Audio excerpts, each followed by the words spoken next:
Olá, eu sou Roberto Lacerda Barrichelli, diretor do Instituto Visconde de Caru, e estamos voltando, graças a Deus, às atividades.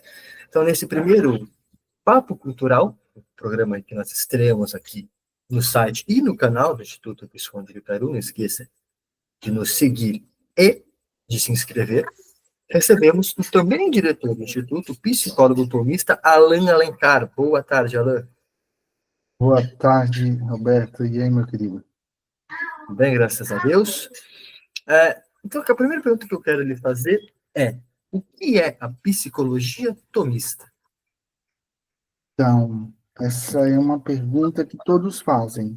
Psicologia tomista, ela é mais do que uma corrente ou uma escola de psicologia. Psicologia tomista, na verdade, ela é uma resposta, né, que foi dada, que foi sendo alcançada pelos grandes estudiosos ao longo dos séculos. Então, quando a gente pensa em Freud, quando a gente pensa nos grandes nomes que supostamente iniciaram a psicologia, fundaram a psicologia como ciência, e eles beberam dessa chamada psicologia tomista. O que vem a ser psicologia tomista? Na verdade, o nome correto seria psicologia aristotélica. Santo Tomás de Aquino, um grande pensador. Aí nós não estamos falando do santo, ele como santo apenas, entre aspas, né? Mas como grande pensador, filósofo, um dos maiores filósofos da humanidade. Ele pegou todo o pensamento aristotélico. Aristóteles foi aquele que primeiro concebeu, foi ele que criou a palavra psique, psicologia. Então, ele foi a primeira pessoa a falar sobre o estudo da alma. E aí, em Tomás de Aquino, a gente vai ver ali toda na Suma Teológica dele, claro, e nos escritos dele nós vamos ter todo um embasamento para o estudo da alma, de uma forma metódica, científica, como foi concebido no início da psicologia moderna. Bom, é por aí. Ótimo, é interessante você fazer essa distinção da psicologia moderna e os primórdios, digamos assim, da psicologia, porque geralmente, pelo menos o que eu vejo em redes sociais e em outras discussões em outros ambientes, só se entende por psicologia a moderna. Não há, você vê que mesmo na imprensa você não encontra nenhum tipo de divulgação, explicação. É muito raro um ensaio, um artigo que seja desmistificando e explicando que a psicologia ela começa, na verdade, lá em Aristóteles, e que a ideia de psique, né, psicologia, é o estudo da alma, da composição da alma, daquilo que a afeta, das potencialidades, virtudes, vícios.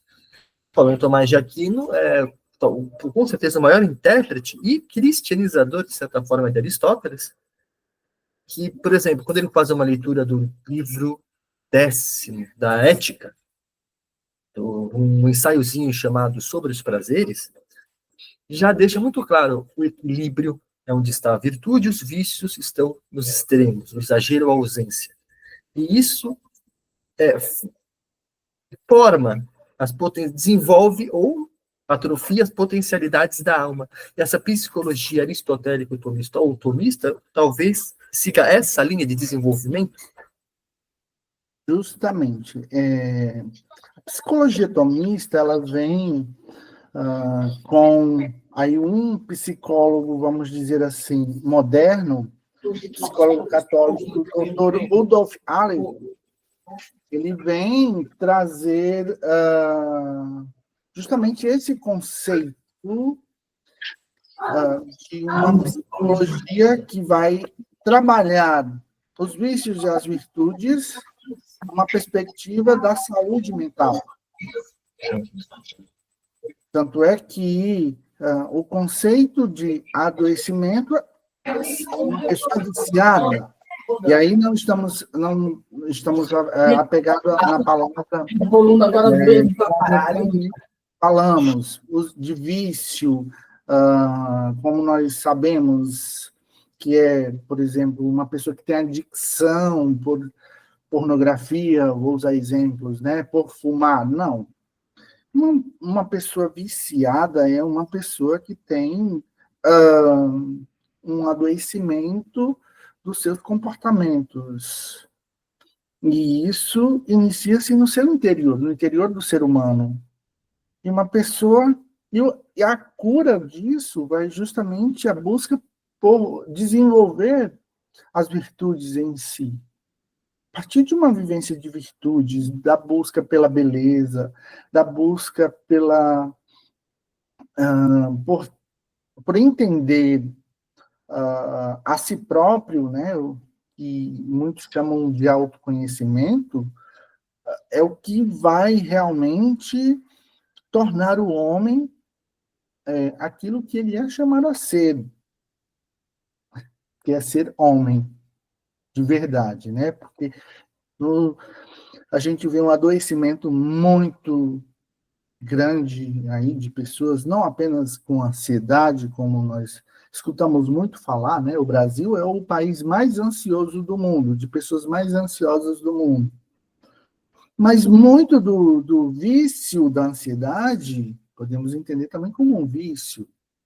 A doença da ansiedade, ela vem da perspectiva da busca desenfreada pelo prazer, pelo imediatismo.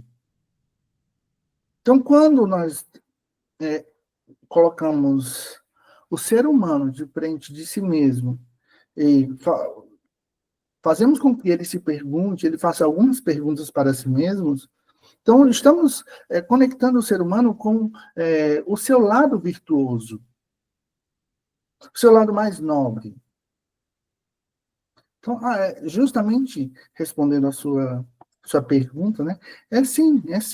É sobre vícios e virtudes dentro dessa perspectiva, já explicando um pouco mais a fundo.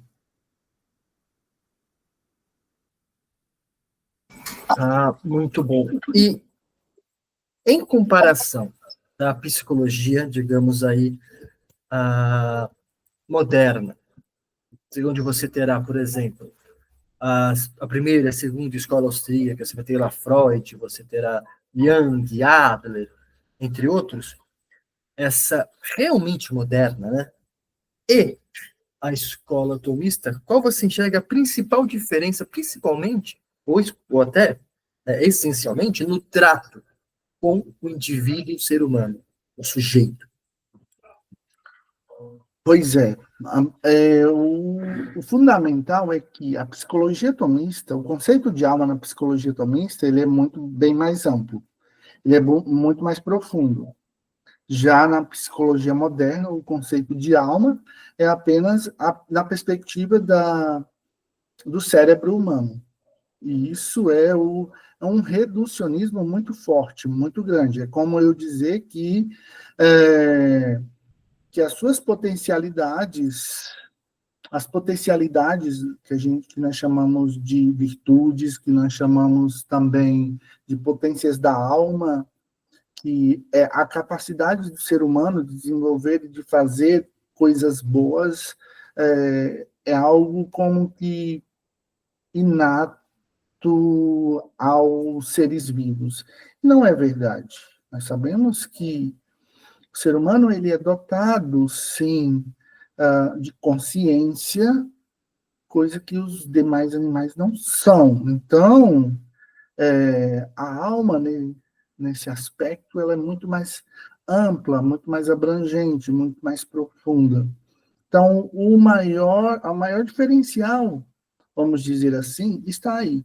Não podemos dizer também que a psicologia moderna ela é de todo ruim. Não. Existem falhas grandes, principalmente nos conceitos de Freud. Mas isso vem sendo corrigido por alguns grandes profissionais, Enfim, e hoje nós conseguimos perceber a psicologia tomista como a mãe dessas outras escolas. Claro, o meio acadêmico, infelizmente, ainda não tem essa visão e ainda não concebe ver isso, não concebe esse entendimento, não consegue perceber esse entendimento. E quando a gente vai estudar, vai aprofundar, por exemplo, um dos grandes nomes, o argentino doutor Martín Echevarría, da psicologia tomista atual. Hoje ele dá congresso no mundo inteiro. Ele vem justamente tratar desse tema da psicologia, chamada psicologia moderna, alinhado com a psicologia tomista, sabe? E ele consegue dar respostas muito mais profundas para o que a psicologia, a chamada psicologia moderna, a psicanálise principalmente, não consegue dar para o homem.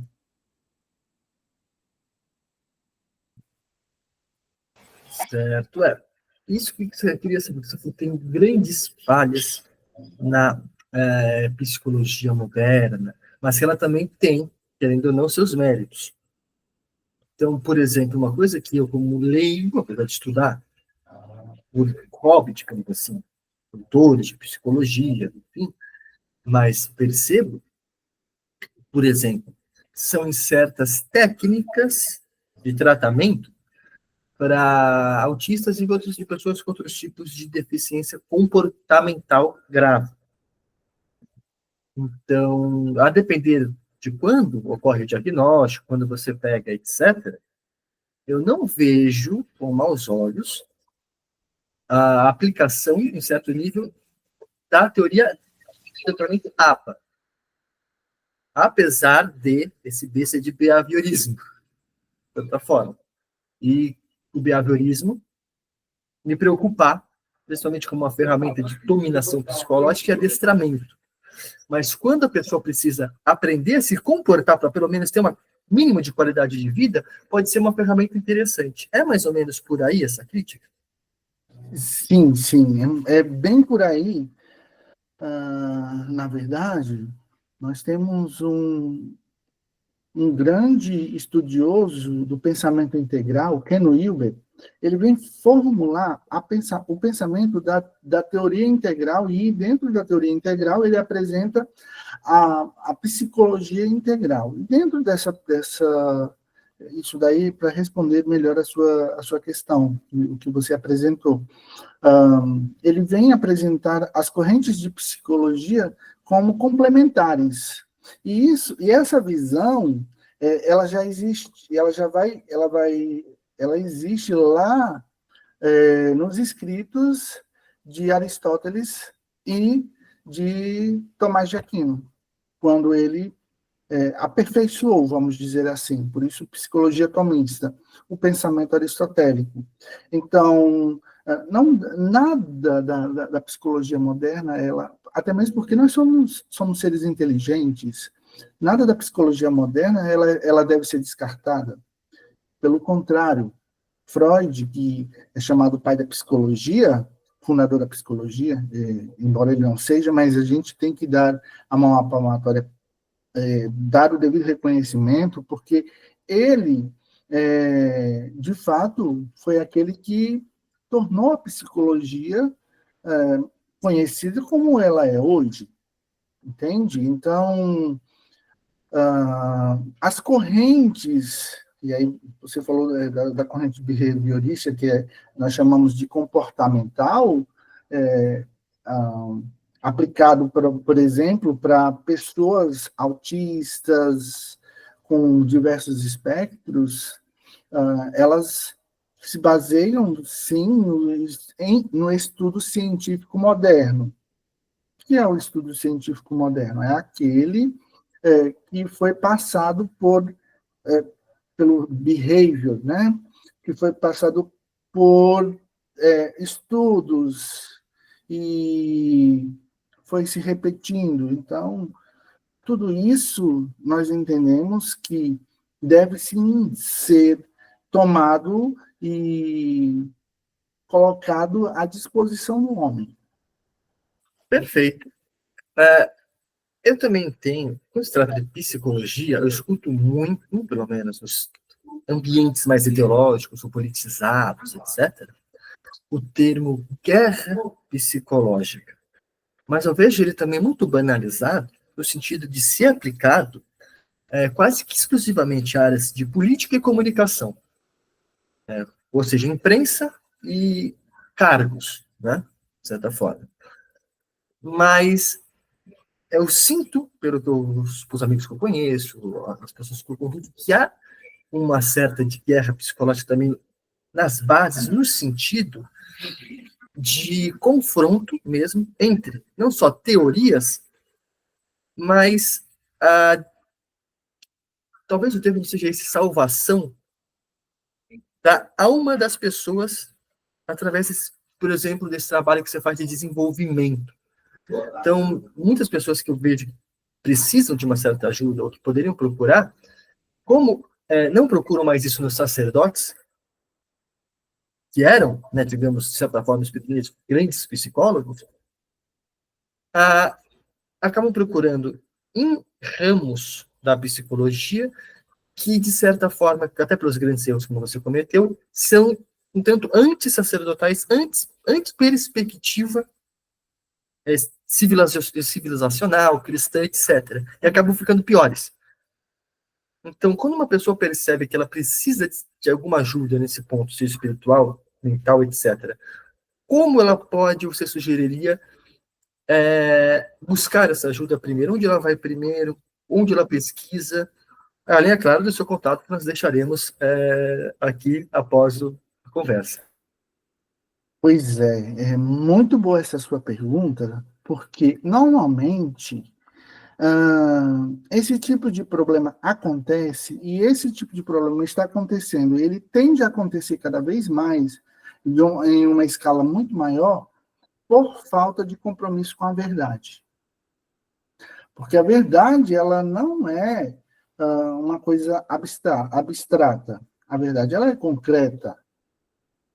Por exemplo, se a pessoa chega no meu consultório com um diagnóstico de, sei lá, transtorno de autismo.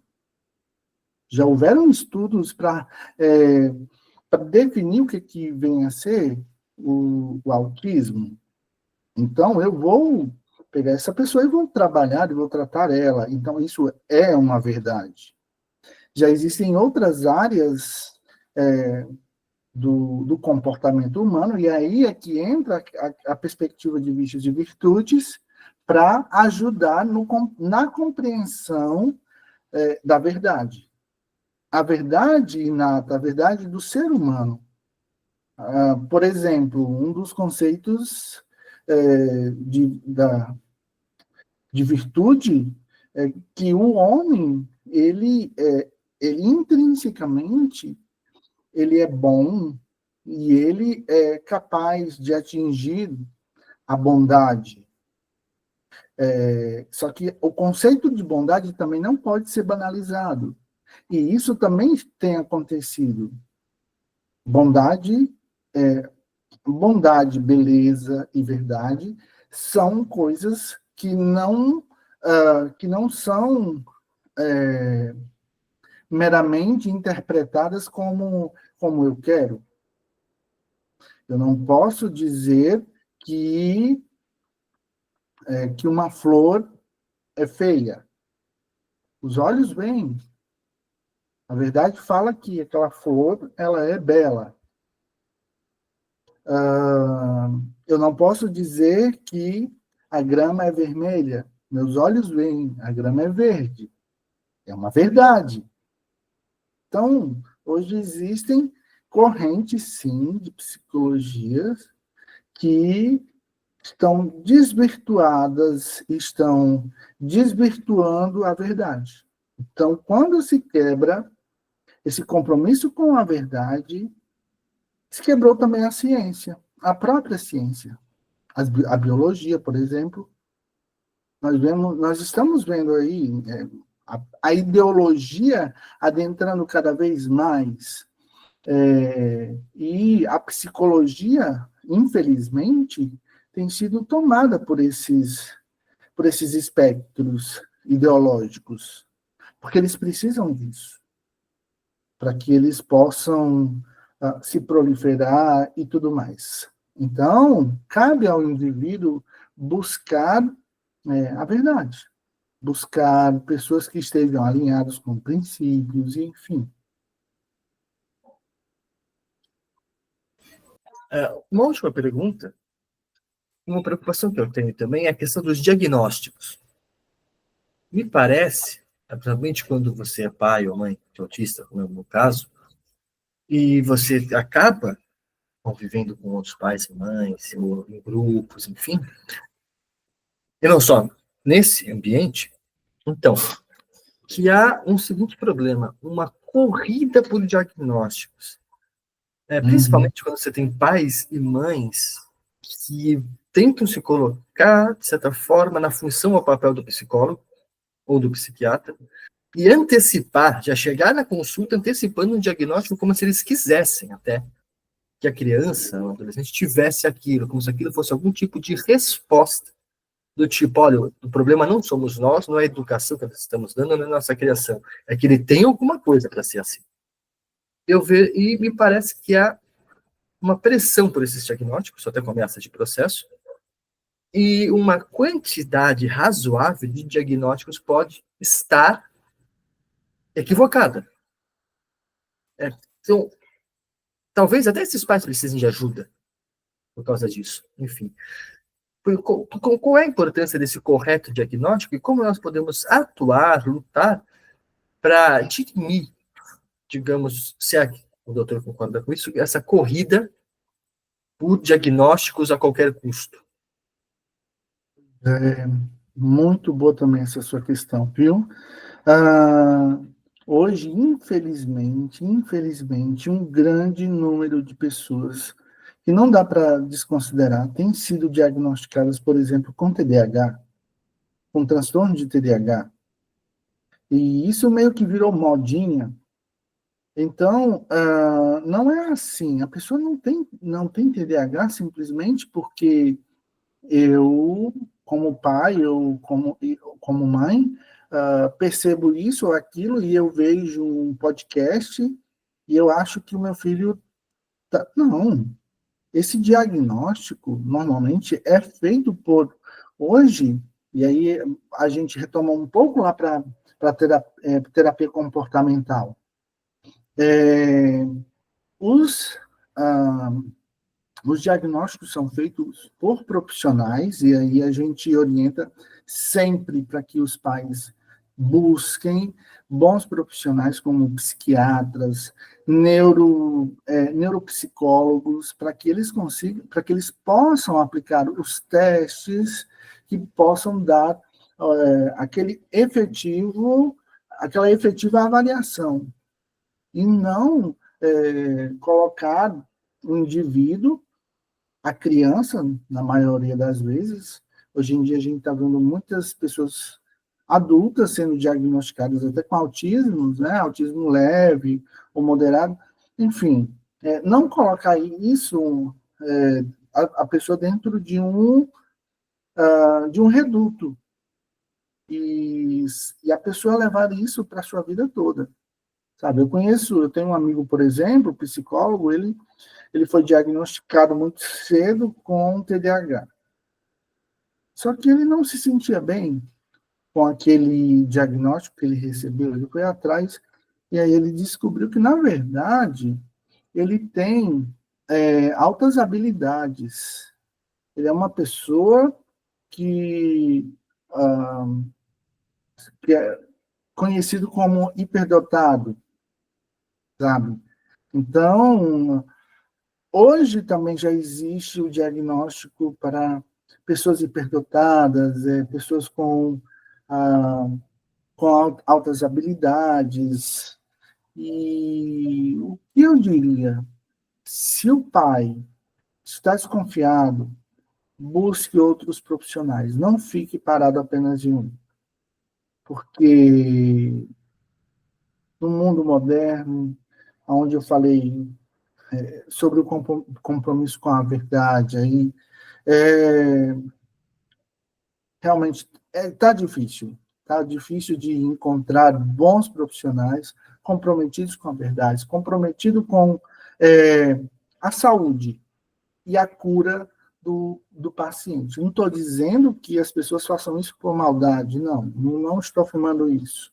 Mas por ignorância, sim, isso eu afirmo. Respondeu.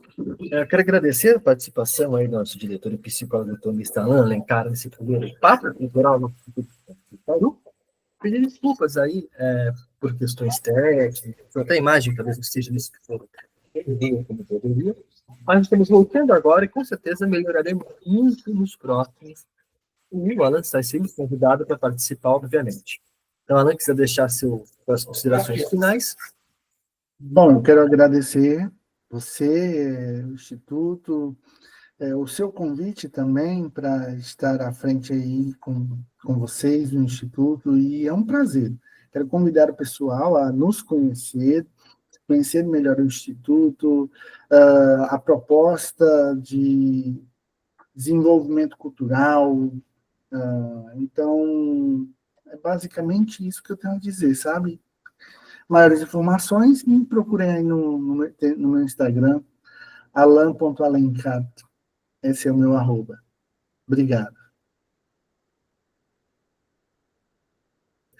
Mais uma vez, muito obrigado, Alan. Obrigado a todos que estão nos assistindo e até a próxima.